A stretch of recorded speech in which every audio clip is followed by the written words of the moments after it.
প্রায় 16 বছর যাবৎ এদেশের মানুষ তারা ভোট দিতে পারে নাই। স্বৈরাচার এবং ফ্যাসিস্ট সরকার ছিল, তার বিরুদ্ধে এদেশের ছাত্র শ্রমিক জনতা অভ্যুত্থান করেছিল। 1971 সালে এদেশ স্বাধীন হয়েছিল, 72 সংবিধান তৈরি হয়েছিল, 90-এর গণঅভ্যুত্থান হয়েছে। এই 24-এর ছাত্র শ্রমিক জনতার মধ্য দিয়ে যে গণঅভ্যুত্থান হয়েছে, যে আকাঙ্ক্ষা ছিল, যে আকাঙ্ক্ষার পরিপূর্ণের মধ্য দিয়ে সারা বাংলাদেশের জনগণ চুনতে পেরেছিল একটা মুক্তি, শাসন মুক্তির সমাজ প্রতিষ্ঠার লক্ষ্যে জন্য। কিন্তু আজকে এই ছাত্র শ্রমিক জনতার অভ্যুত্থানের 15 মাস অতিবাহিত হলো। অতীতে শ্রমিকরা মজুরির দাবিতে আন্দোলন করেছিল। যখন মজুরি ছিল 24,000 টাকা, তখন ফ্যাসিস্ট সরকার গুলি করে হত্যা করেছে। একই কায়দায় এই ফ্যাসিস্ট সরকারের পর যারা অন্তর্বর্তীকালীন সরকার ক্ষমতা আসলেন, প্রথম গুলি চালাইল আমাদের শ্রমিকের বুকে। চাইল মজুরি, চাইল অধিকার, পাইল গুলি। 15 মাসে শ্রমিকের নির্যাতন, নিপীড়ন কোনো কিছুই আজকে পরিবর্তন হয় নাই। নির্মাণ শ্রমিকদের তাদের নিয়োগপত্র নাই, পরিচয়পত্র নাই। 15% শ্রমিক সেখানে প্রতিষ্ঠানিক হিসেবে কাজ করে, তাদের ট্রেনিং অধিকার নাই। অথচ 85% শ্রমিক যারা আছে তারা আজকে ট্রেনিং থেকে বঞ্চিত হচ্ছে। ক্ষমতায় এসে যখন শ্রমিকরা তার মজুরির জন্য আন্দোলন করছে, তার বুকে গুলি করা হয়েছিল।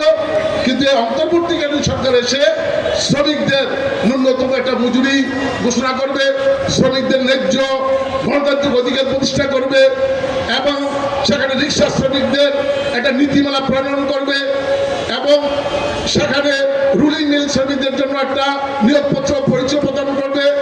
নির্মাণ শ্রমিক যারা কাজ করেন তাদের জন্য একটা নীতিমালা প্রণয়ন করবে। কিন্তু আজকে অন্তর্বর্তীকালীন সরকার এসে যেগুলো কাজ করা দরকার সেগুলো তো করেনি নাই, বরঞ্চ এখতিয়ার বহির্ভূত অনেক কর্মকাণ্ড করেছেন। সেগুলো আমাদের কেন্দ্রীয় নেতা, আমাদের বাসদের সাধারণ সম্পাদক বিস্তারিত সেই বিষয়ে আলোচনা করবে। আজকে এই 15 মাসে রাষ্ট্রে শ্রমিকরা, সাধারণ মানুষরা যে আকাঙ্ক্ষা নিয়ে বিভিন্ন ওয়ালে তারা কেচরি লিখে রেখেছিল, কি কি তারা চেয়েছিল, আর বর্তমান 15 মাসে অতীতের যে সরকার ক্ষমতা ছিল তার চেয়েও বেশি আজকে এই শ্রমজীবী মানুষের উপর আঘাত এবং শ্রমিকদের ন্যায্য মজুরি, তাদের অধিকার থেকে প্রতিনিয়ত বঞ্চিত হচ্ছে। আমরা প্রায় সেখানে আপনি যে বিচার বিশ্লেষণ করেন, সেখানে আপনার ঐক্যমত্য কমিশন গঠন করা হয়েছে, সেখানে শ্রম সংস্কার কমিশন গঠন করা হয়েছিল। শ্রম সংস্কার কমিশনের যে সেখানে সুপারিশগুলি করা হয়েছে, অদ্যপর্যন্ত সেই সুপারিশগুলি বাস্তবায়ন করার ক্ষেত্রে সরকার সেখানে কর্ণপাত করেন নাই। একই সাথে সেখানে শ্রম সংস্কার কমিশনের কাছেও, অর্থাৎ ঐক্যমত্য কমিশনের কাছে শ্রম সংস্কার কমিশনের যে উপস্থাপন সেটাও বাস্তবায়ন করার জন্য কোনো কর্ণপাত করেন নাই।